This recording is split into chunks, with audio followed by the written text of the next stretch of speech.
Deddy Mulyadi, coba kasih contoh yang cepat, silahkan.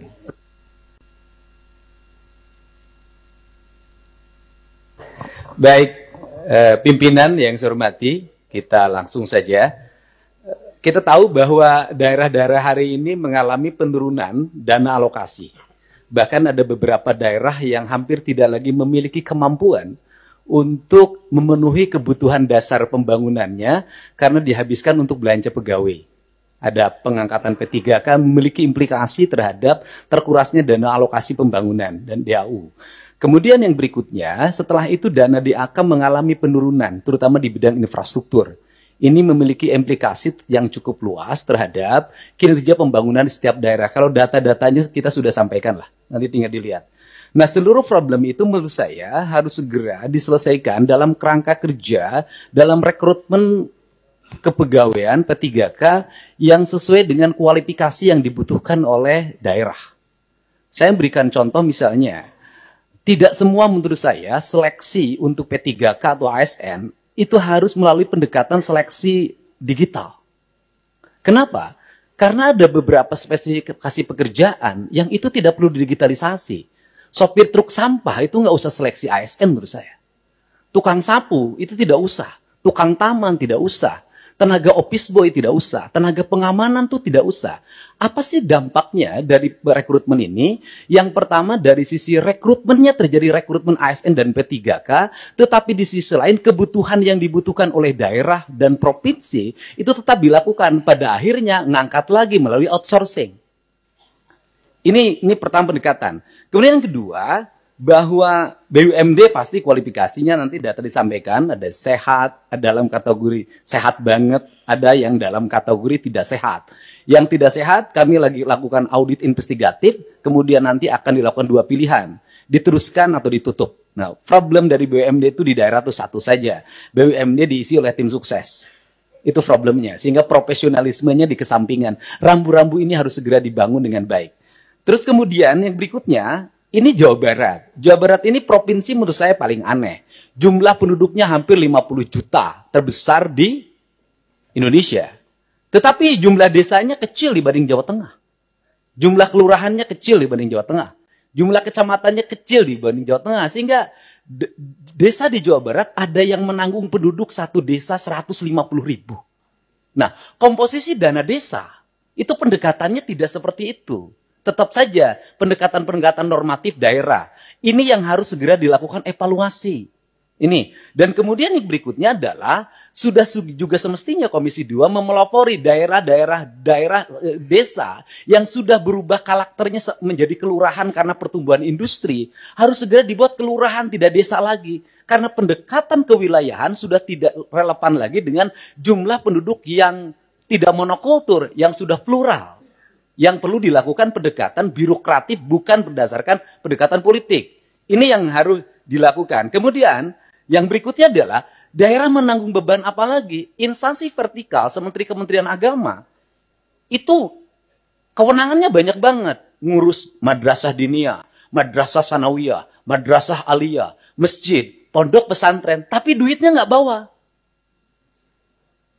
Nah, pada akhirnya kalau gubernur tidak memenuhi, kalau bupati tidak memenuhi kebutuhannya, maka nanti akan dibenturkan dengan isu agama, tidak berpihak pada kepentingan umat. Padahal di satu sisi, dia masih memiliki kewajiban-kewajiban terhadap sekolah SD negerinya masih roboh, SMP negerinya masih roboh, SMA negerinya masih roboh. Nah, problem seperti ini kalau dibawa ke wilayah politik DPR, maka kita akan mendominasi kepentingan ini dibanding kepentingan internal kita, yang menjadi kewajiban dasar kita. Untuk itu nanti ke depan Kementerian Agama harus jelas. Kalau dia mengatakan bahwa masjid tanggung jawab Kementerian Agama, madrasah diniyah tanggung jawab Kementerian Agama, madrasah sanawiyah Kementerian Agama, madrasah aliyah negeri Kementerian Agama, termasuk juga madrasah aliyah swasta, pesantren adalah di bawah Kementerian Agama, uang di Kementerian Agama diperbanyak agar mereka bisa mandiri. Sehingga fiskal kabupaten, fiskal kota, fiskal provinsi sangat berimplikasi kuat bagi kesejahteraan publiknya dan bagi apa yang menjadi kewajiban dasarnya. Kemudian yang berikutnya adalah, ini urusan otonomi di Jawa Barat, lucu. Ada kabupaten yang penduduknya 6 juta. Ada kota yang penduduknya hanya 250.000 tapi berbatasan. Saya berikan contoh misalnya, dulu di wilayah selatan, karena waktu itu ketua komisi 2-nya, itu dapilnya, Ciamis, Banjar, Pangandaran, sehingga pertumbuhan otonominya cepat. Kabupaten Pangandaran, Kota Banjar, Kabupaten Ciamis. Tetapi di wilayah Bogor yang penduduk 6 juta, sampai sekarang nggak berubah-ubah. Kemudian juga Kota Sukabumi berbatasan dengan Kabupaten Sukabumi. Kabupaten Sukabumi penduduknya banyak sekali, sedangkan Kota Sukabumi penduduknya kecil sekali. Kota Cirebon dengan Kabupaten Cirebon. Kota Cimahi berbatasan dengan Kabupaten Bandung, berbatasan Kabupaten Barat. Kotanya kecil sekali penduduknya. Tapi di sisi lain Kabupaten Bandung penduduknya besar sekali. Fiskal ini akan lahir tidak adil. Ada kota yang mendapat alokasi relatif baik, penduduknya sedikit.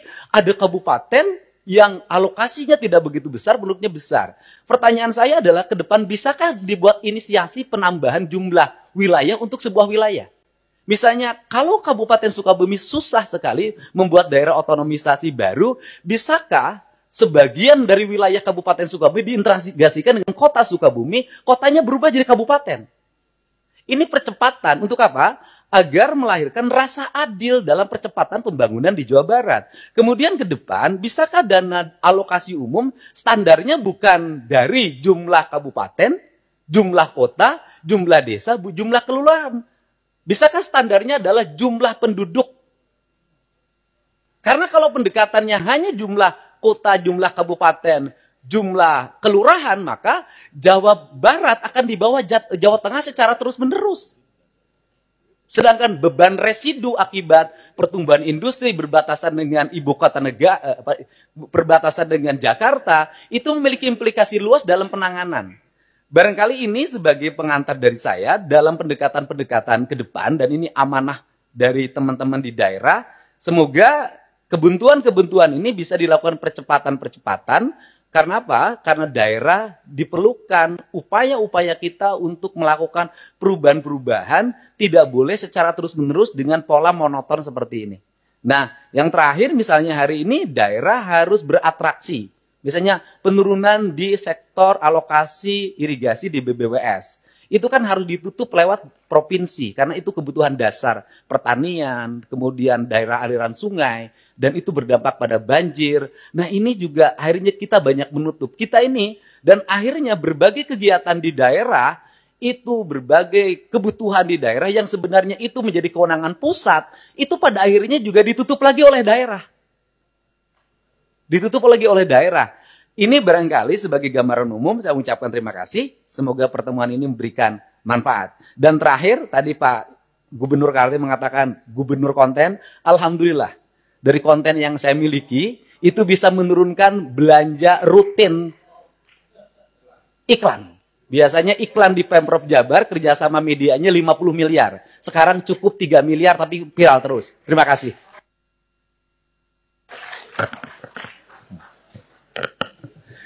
Bu Wamen, dalam penyusunan PP tentang desain besar penataan otonomi daerah itu mungkin tadi masukan dari Gubernur Jawa Barat, dan saya kira nanti yang lain juga bisa memberi masukan. Itu penting untuk kita bikin formula. Selama ini kan ada gairah yang besar untuk menghadirkan daerah otonomi baru, pemekaran.